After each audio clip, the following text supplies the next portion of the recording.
ଆଜି ସକାଳୁ ଉଠି ମୁଁ ଦେଖିଲି ଆମ ଘରେ କଉ ମାଛ ଅଛି, କାହିଁକିନା ମୋ ବାବା ବିଲରେ ଜାଲ ବସେଇଥିଲେ ଏବଂ ଏତିକି କଉ ମାଛ ପଡ଼ିଛି।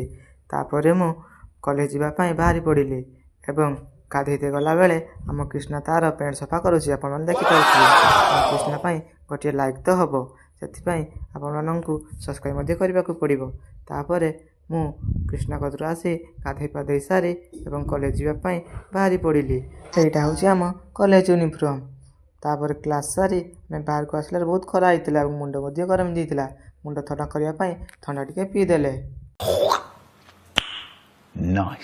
चलो भाई देखो अब मैं क्या करता हूँ।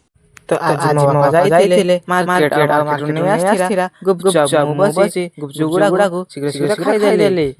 ଭିଡ଼ିଓଟି ଯଦି ଭଲ ଲାଗେ ଲାଇକ୍ ଗୋଟେ କରିଦିସ୍ ଏବଂ ଚ୍ୟାନେଲକୁ ସବସ୍କ୍ରାଇବ୍ କରିଦିସ୍। ଆପଣମାନେ ଯଦି ଗୁପଚୁପ ଖାଇବେ ଆମ ଘରକୁ ପଳାଇ ଆସିବେ। ଆଜି ରହୁଛି।